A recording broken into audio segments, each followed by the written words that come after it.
सब कुछ जल गया, हमारी बुक्स भी सारी। मैं क्लास में पढ़ता था, इधर बुक में बैग पड़ा था, वो सब जल गया। अब हमारे पास पढ़ने के लिए बुक में बैग नहीं, नोट्स पड़े थे। पहले हम जहाँ पढ़ते थे टीवी देखते थे, अब कुछ नहीं दिखता। जय हिंद जय भारत। जहाँ कल पूरा देश लोहड़ी धूमधाम तरीके से मना रहा था, जहाँ फ्लाई मंडाल में एक घर शोक की लहर में डूब गया था, क्योंकि इनका घर जलकर राख हो गया। घर एक ईंट से, पत्थर से, सीमेंट से नहीं, दिल की गहराइयों से, खून पसीने से, एक प्यार से एक घर बनता है, और वही घर इनका पूरे गांव के सामने जलकर राख हो गया। और जिस परिवार का घर जलकर राख हुआ, उस परिवार के दिल पर क्या बीती होगी, क्योंकि घर तो एक घर होता है। एक राजे महाराजे का महल हो, जहाँ एक गरीब की झोंपड़ी हो, घर घर ही होता है। हर किसी का छोटा मोटा आशियाना किसी का चला जाए तो ये सिर्फ उसी इंसान को पता होता है जिस इंसान का वो आशियाना होता है। कुछ दिन पहले की अगर ये घर देखो तो एक खुशियों से हरा भरा ये घर था। ये घर घर नहीं रहा, एक खंडर के रूप में तब्दील हो गया। अगर आपको ये मैं चीज़ बताऊं तो शायद इस जगह पे कभी सोफा हुआ करता था, और आज की डेट देख लो, इसके स्प्रिंग रह गए हैं और कोई भी आइटम नहीं रही इस सोफे की। और जैसे देख लो, ये देखो, उसी की कोई एक छोटी तक निशानी नहीं मिल सकती। ये देखो, अगर आपको बताऊं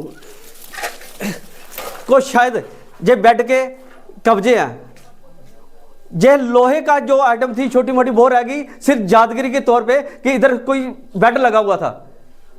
लेकिन आज देखो, और ये बताऊं तो सबसे बड़ा नुकसान अगर आज देखा जाए, क्योंकि हमारा देश, हमारा भारत एक ही चीज को प्रायोरिटी देता है, एजुकेशन एजुकेशन एजुकेशन। लेकिन आज देखा जाए कुछ ये छोटे छोटे बच्चे इस घर में जो पढ़ते थे, उनकी पूरी बुक्स जलकर राख हो गई है। नोटबुक देखो, बुक्स देखो, उनका राइटिंग मटेरियल जितना भी था इस घर में, ये सब कुछ जलकर राख हुआ।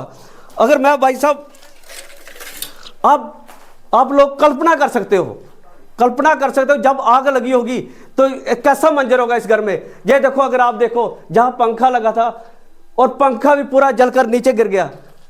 अगर लाइट होती तो आप इस अलमारी का भी अंदर का दृश्य देखते तो शायद आपकी रूह कांप जाती, क्योंकि इसमें कोई आइटम नहीं बची इस घर में। क्योंकि मुझे मालूम है कि हर एक घर में जो भी कीमती सामान होता है वो मैक्सिमम अलमारी में होता है या बेड में होता है। और वही देखो, आज की डेट में इनके घर में कुछ नहीं है। जहाँ इन घर वालों का कहना कि इधर ड्रेसिंग टेबल होता था, और ड्रेसिंग टेबल की आप एक भी निशानी नहीं ढूंढ सकते सिवाय इस कब्जों के अलावा। अगर इस घर की आप वायरिंग भी देखो, सिर्फ आपको कॉपर दिखाई दे रहा है, वायर बिल्कुल नजर नहीं आ रही। जी बहन जी, आपका घर है? हाँ जी। आग कैसे लगी? तो सर मुझे पता नहीं, मैं घर पे नहीं थी, मायके गई थी, तो मुझे नहीं पता कैसे आग लगी। जब मैं आई थी सब कुछ जल गया था। फिर आपको कैसे पता लगा कि घर में आग लगी? मेरी जेठानी ने फ़ोन किया था मेरे को रात को 3 बजे, पर घर पर आग लग गई, सब कुछ जल गया। मैंने उसी समय आ गई। तो कितना नुकसान हो गया आपका? बहुत ज़्यादा नुकसान हो गया। मेरा जो गहने थे, थोड़े बहुत पैसे थे, वो भी जल गए सब। जो कागज का पत्थर था वो भी सब जल गया। अब कुछ नहीं बचा मेरे पास। अच्छा भैन जी, और ਤੁਹਾਡੇ ਕੋਲ ਕੀ ਬਚੇਦਾ ਜਿਹੜਾ ਇਸ ਮੌਕੇ? कुछ नहीं, साढ़े कोल ਇਹੋ ਜਿਹੜੇ ਕੱਪੜੇ ਪਾਏ ਦੇ ਨਾ, ਕੁਛ ਨਹੀਂ ਬਚਦਾ ਸਾਡੇ ਕੋਲ। ਅੱਗੇ ਮੇਰੇ ਘਰ ਵਾਲਾ ਵੀ ਹੈ ਨਹੀਂ, 1.5 ਸਾਲ ਹੋਏ ਪੂਰੇ ਉਹਦੇ। ਮੇਰੀ ਉਹ ਹੈ ਜਿੰਨੀ ਕਿ ਜ਼ਿਆਦਾ ਮੇਰੀ ਮਦਦ ਕੋਈ ਕਰ ਸਕਦਾ ਤੇ। ਜ਼ਮੀਨ ਏਰੀਆ ਤੁਹਾਡੀ? नहीं बिल्कुल नहीं है। नहीं। देखो, इस बैंड पर पहले ही दुखों के पहाड़ टूट पड़े थे, क्योंकि इनका सर के ताज वो भी आज इस दुनिया में नहीं है। लेकिन जो एक छोटा मोटा साया था घर का, लेकिन वो भी किसी कारण से जलकर पूरा राख हो गया। कि कितना अग लगी? तुम तो मतलब मौके थे आते? सर जी, सानू नहीं पता, मैं 2:15 होए पता चलिया। मैं राती बच्चे बाथरूम वास्ते उठवा लिया, बाहर आनी दिखिया तो इधर मैं सुनीता नहीं लब्भा ही। मैं अज बाहर इधर अग लगी थी।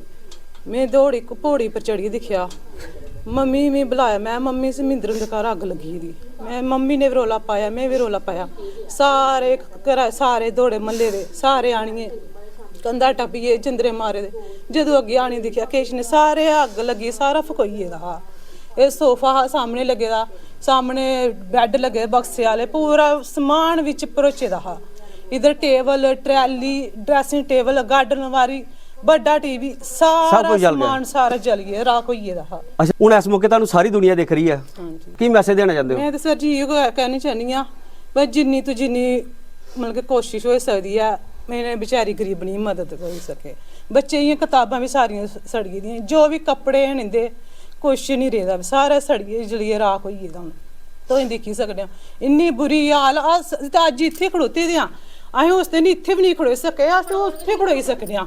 2 मोटरां लाइयै ते इ'नें अग्ग बुझाई मुड़े लग्गिए। इन्ने तक्कर साढ़े बड्डे वीर होर जेठ होर ने, उंदी भी इन्नी हिम्मत नहीं पौदी, उ'नें भी एह् सोचेआ कि साढ़े बच्चे भाई कुड़ी साढ़ी अंदर है, डरदे अग्गे भी नहीं जा दे भी। इन्नी बुरी हाल ही उस दिन भी दिक्खिए। मैं अज्ज तक्कर भी इन्नी मेरी बुरी हाल है, मैं ठीक मैं बमार मैं उस दिन दी होई गेदी आं। मेरी सस्स भी उदन दी दिक्खिए ते बमार होई गे सारे। इहो जेहा सिस्टम जो दिक्खेआ अपनी जिंदगी बिच मैं एह् पहली बारी चांस दिक्खेआ सर जी। एह् चांस एह् कदें नहीं मैं जिंदगी बिच दिक्खेआ। हुन 35-36 साल मेरी भी एज होई, 2 बच्चे न मेरे भी, मैं कदें नहीं एह् दिक्खेआ भी सिस्टम। अज मैं पहली बार दिखिया ते अज तक मेरी रूह कंबा दी। ये जो हादसा हुआ इस परिवार के साथ, बड़े बड़ों के दिल दहल गए हैं और उससे ये बहुत टूट चुके हैं। अभी इन लोगों का सहारा कोई नहीं है, लेकिन इन लोगों का सहारा भी है। वो कौन है? आप लोग। अगर आप लोग इस परिवार का साथ दो तो ये परिवार फिर उसी जगह आ सकता है, ये बच्चे फिर उसी लाइन में आ सकते हैं, ये बच्चे फिर दोबारा स्कूल ज्वाइन कर सकते हैं। इन बच्चों के बाद बुक्स आ सकती है, नोटबुक आ सकती है, अगर आप लोग साथ दो तो। क्योंकि ये हमारे देश के भविष्य है, यही यूथ हमारे देश को आगे लेके जाएगा। लेकिन इस यूथ को आपकी ज़रूरत है कि हमारा JNK दानवीरों की धरती है। लेकिन मुझे उम्मीद है कि हमारी वीडियो देखकर दानवीर इस घर में आएंगे, इस घर का विजिट करेंगे, इस घर को फिर उसी जगह पे लेके आएंगे। इस परिवार के लिए 100, 200, 1000, 500 जितना भी आपकी पॉकेट मनी इजाजत देती है, इस परिवार की हेल्प करो। अगर हमारा मोटिवेट ग्रुप आरसपुरा से फ्लाई मडाल में आ सकता है और इधर जो भी नज़दीक गांव के हैं और NGO है और कोई बड़ी संस्था है, कोई पॉलिटिशियन है, मैं सभी से रिक्वेस्ट करता हूं कि इस घर का विजिट करो इस घर की हेल्प करो। हमारे मोटिवेट ग्रुप से जितना भी बन पाया इस परिवार को अभी जो ज़्यादा से ज़्यादा ज़रूरत है वो चीज़ प्रोवाइड कराई जाए। 2 ब्लैंकेट है, 2 चारपाई है, 2 गद्दे हैं। अगर मैं सबसे ज़्यादा ज़रूरी बताऊं तो ये हमारे मोटिवेट ग्रुप ने, क्योंकि बच्चों की एजुकेशन का सवाल था, इसलिए इन बच्चों को बैग जो कि इनके जलकर राख हो गए थे, कुछ नोटबुक और पेन इन बच्चों के लिए हमारे मोटिवेट ग्रुप की तरफ से। जय हिंद, जय भारत।